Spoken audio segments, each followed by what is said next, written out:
जय हिंद दोस्तों। Point break by RSR YouTube channel पर आप सभी का बहुत बहुत स्वागत है। आज हम बात करने वाले हैं वर्ष 2022 के 9वें सप्ताह 26 फरवरी से लेकर 4 मार्च तक बन सकने वाली मोस्ट इंपोर्टेंट करंट अफेयर्स की। करंट अफेयर्स को आपने अब तक पढ़ रखा होगा। आप यहां से करंट अफेयर्स को रिवीजन कर सकते हैं। यहाँ से आने वाली परीक्षाओं में प्रश्न बनने की संभावना बनी रहती है। मैंने इस वीडियो में वो क्वेश्चंस को शामिल किया है जो परीक्षा की दृष्टि से बहुत ही महत्वपूर्ण है। तो आप सभी लोग इस वीडियो को बहुत ध्यान से देखिए। वीडियो के लास्ट में मैं आपसे क्वेश्चन पूछूंगा जिसका आंसर आपको कमेंट बॉक्स में बताना है। शुरुआत करने से पहले अगर आपने अभी तक इस चैनल को सब्सक्राइब नहीं किया है तो प्लीज आप लोग इस चैनल को सब्सक्राइब कर लीजिए, क्योंकि मैं लगातार इसी तरह के वीडियो लाता रहूंगा। तो चलिए स्टार्ट करते हैं आज का वीडियो। आज का हमारा पहला प्रश्न है, मिलन 2022 बहुपक्षीय अभ्यास किसके द्वारा आयोजित किया गया। ऑप्शन है हमारे भारतीय थल सेना, ऑप्शन 2 है भारतीय वायुसेना, ऑप्शन 3 है भारतीय नौसेना, ऑप्शन 4 है इनमें से कोई नहीं। तो इसका सही आंसर क्या हो जाएगा? सही आंसर हो जाएगा ऑप्शन 3, भारतीय नौसेना ने मिलन 2022 बहुपक्षीय अभ्यास का आयोजन किया था। अब एक क्वेश्चन पूछा जा सकता है, मिलन 2022 का आयोजन कहाँ किया गया था? तो वो कहाँ किया गया था?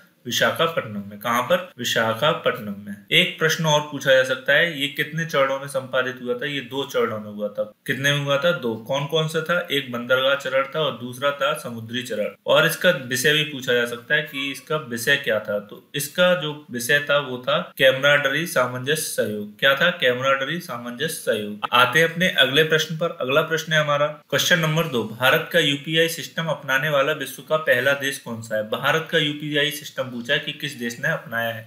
ऑप्शन है हमारे नेपाल ने, ऑप्शन 2 म्यांमार ने, ऑप्शन 3 है श्रीलंका ने, ऑप्शन 4 है बांग्लादेश ने।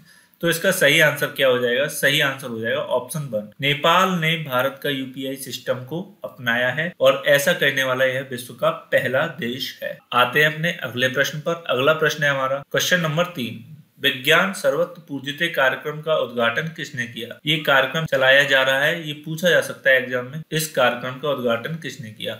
ऑप्शन है हमारे नरेंद्र मोदी ने, ऑप्शन 2 है रामनाथ कोविंद ने, ऑप्शन 3 है अनुराग ठाकुर ने और ऑप्शन 4 है निर्मला सीतारमण ने। तो इसका सही आंसर क्या हो जाएगा? सही आंसर हो जाएगा ऑप्शन 2, रामनाथ कोविंद ने विज्ञान सर्वत्र पूज्यते कार्यक्रम का उद्घाटन किया है। किसने किया है? भारत के राष्ट्रपति श्री रामनाथ कोविंद जी ने। आइए चलते हैं अपने अगले प्रश्न पर। अगला प्रश्न है हमारा question number 4, x cobra warrior युद्धाभ्यास किसके मध्य आयोजित होने वाला था जिसको स्थगित कर दिया गया है? एक्स कोबरा वॉरियर युद्धाभ्यास पूछा है कि किसके मध्य आयोजित होने वाला था। तो हमारे ऑप्शन दिए हुए हैं भारत और जापान के, ऑप्शन 2 है भारत और इंग्लैंड के, ऑप्शन 3 है भारत और अमेरिका के, ऑप्शन 4 है इनमें से कोई नहीं। तो इसका सही आंसर क्या हो जाएगा? सही आंसर हो जाएगा ऑप्शन 2, भारत और इंग्लैंड के मध्य एक्स कोबरा वॉरियर युद्धाभ्यास होने वाला था जिसको हाल ही में स्थगित कर दिया गया है। चलते हैं अपने अगले प्रश्न पर। अगला प्रश्न है हमारा क्वेश्चन नंबर 5, राष्ट्रीय विज्ञान दिवस मनाया जाता है। पूछा गया है कब मनाया जाता है। कई बार एग्जाम में ये पूछा भी जाता है। ऑप्शन है हमारे 28 फरवरी को, ऑप्शन 2 21 फरवरी को, ऑप्शन 3 है 22 फरवरी को, ऑप्शन 4 है 23 फरवरी को। तो इसका सही आंसर क्या होगा? सही आंसर हो जाएगा ऑप्शन 1, 28 फरवरी को राष्ट्रीय विज्ञान दिवस मनाया जाता है। अब कुछ प्रमुख दिवसों की थीम भी पूछी जाती है। इस वर्ष की राष्ट्रीय विज्ञान दिवस की क्या थीम थी? तो वो थी सतत भविष्य के लिए विज्ञान और प्रौद्योगिकी में एकीकृत दृष्टिकोण। क्या थी? सतत भविष्य के लिए विज्ञान और प्रौद्योगिकी में एकीकृत दृष्टिकोण। ये आपको याद रखनी है, इस वर्ष की राष्ट्रीय विज्ञान दिवस की थीम थी। आते हैं अपने अगले प्रश्न पर। अगला प्रश्न है हमारा क्वेश्चन नंबर 6, भारतवासियों की यूक्रेन से वापसी के लिए भारत सरकार द्वारा चलाया गया मिशन है। यूक्रेन से वापसी के लिए पूछा गया है कि भारत सरकार ने कौन सा मिशन चलाया था। तो हमारे ऑप्शन दे रखे हैं ऑपरेशन गंगा, ऑप्शन 2 है ऑपरेशन सिंधु, ऑप्शन 3 है ऑपरेशन उड़ान, ऑप्शन 4 है इनमें से कोई नहीं। तो इसका सही आंसर क्या होगा? सही आंसर हो जाएगा ऑप्शन 1, ऑपरेशन गंगा के द्वारा भारतवासियों की यूक्रेन से वापसी के लिए भारत सरकार ने एक मिशन चलाया, उसी को हम क्या कहते हैं? उसी को बोलते हैं ऑपरेशन गंगा। चलते हैं अपने अगले प्रश्न पर। अगला प्रश्न है हमारा क्वेश्चन नंबर 7, भारत में अपना पहला साइबर सुरक्षा केंद्र शुरू करने की घोषणा किस कंपनी के द्वारा की गई है? तो हमारे ऑप्शन दिए हुए हैं माइक्रोसॉफ्ट, ऑप्शन 2 है IBM, ऑप्शन 3 है गूगल, ऑप्शन 4 है मेटा। तो इसका सही आंसर क्या हो जाएगा? सही आंसर हो जाएगा ऑप्शन 2 IBM।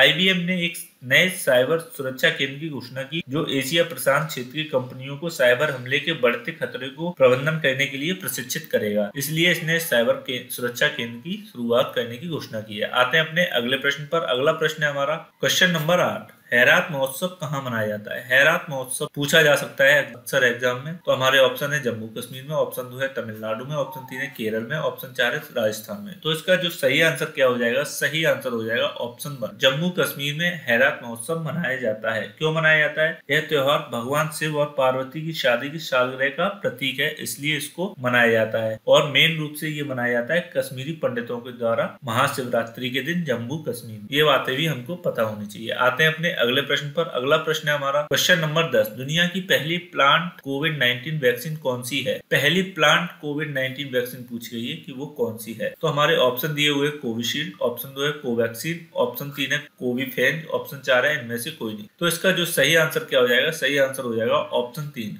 कोविफेज दुनिया की पहली प्लांट कोविड-19 वैक्सीन है। ये प्रश्न काफी इंपॉर्टेंट है, इस प्रश्न को आपको विशेष रूप से याद रखना है। आइए चलते हैं अपने अगले प्रश्न पर। अगला प्रश्न है हमारा क्वेश्चन नंबर 11। अंतरराष्ट्रीय बौद्धिक संपदा सूचकांक में भारत का कौन सा स्थान है? अंतरराष्ट्रीय बौद्धिक संपदा सूचकांक पूछा गया है कि इसमें भारत का कौन सा स्थान है। ऑप्शन दिए हुए हमारे 41वां, ऑप्शन 2 है 42वां, ऑप्शन 3 है 43वां, ऑप्शन 4 है 44वां। तो इसका सही आंसर क्या हो जाएगा? सही आंसर हो जाएगा ऑप्शन 3, 43वां स्थान है भारत का अंतरराष्ट्रीय बौद्धिक संपदा सूचकांक में। अब प्रश्न बन जाता है कि पहले स्थान पर कौन सा है? तो पहले स्थान पर कौन सा है? वो है अमेरिका। कौन सा? अमेरिका। एक प्रश्न और पूछा जा सकता है कि इस रिपोर्ट को कौन जारी करता है? तो इस रिपोर्ट को करता है यूएस चेंबर्स ऑफ कॉमर्स। कौन जारी करता है? US chambers of commerce. ये एक वार्षिक रिपोर्ट देती है। इस रिपोर्ट में अमेरिका शीर्ष पर है और टोटल 55 देशों एक सूची है, जिसमें भारत का स्थान 43वां है।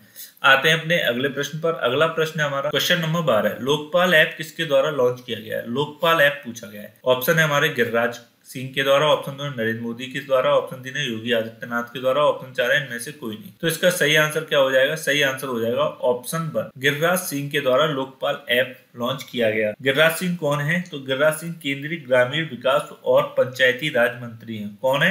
केंद्रीय ग्रामीण विकास और पंचायती राज मंत्री। इन्होंने लोकपाल ऐप को लॉन्च किया है। और क्यों किया है? मनरेगा पर निगरानी करने के लिए एक डिजिटल रूप में एक ऐप जारी किया गया है, जिसको हम लोकपाल ऐप कहते हैं। तो ये थे आज के हमारे प्रश्न। अब चलते हैं पिछली करंट अफेयर्स के क्वेश्चन की तरफ, जो कि आपसे पूछा गया था। तो हमारा प्रश्न था सीडॉम नौसेना वायु रक्षा प्रणाली का परीक्षण किसने किया? तो हमारे 4 ऑप्शन थे। तो इसका सही आंसर क्या था? सही आंसर हो जाएगा ऑप्शन 2, इजराइल ने किया। अब आते हैं आज के प्रश्न पर, जिसका आंसर आपको कमेंट बॉक्स में देना है। आज का हमारा प्रश्न है बौद्धिक संपदा सूचकांक में भारत का स्थान कौन सा है? तो ये 4 हमारे ऑप्शन दिए गए हैं। इनमें से जो भी आंसर सही हो उसको आप कमेंट बॉक्स में कमेंट करके जरूर बताएं। अगर आपको ये वीडियो अच्छा लगा हो तो प्लीज इस वीडियो को ज्यादा से ज्यादा लाइक और शेयर करें। और इस #PointBreak/RSR को यूट्यूब पर सर्च करके सब्सक्राइब भी कर सकते हैं। मैं लगातार इसी तरह के वीडियोस लाता रहता हूँ, जो कि आपकी स्टडी में बहुत ही हेल्पफुल होंगे। Thanks for watching. जय हिंद।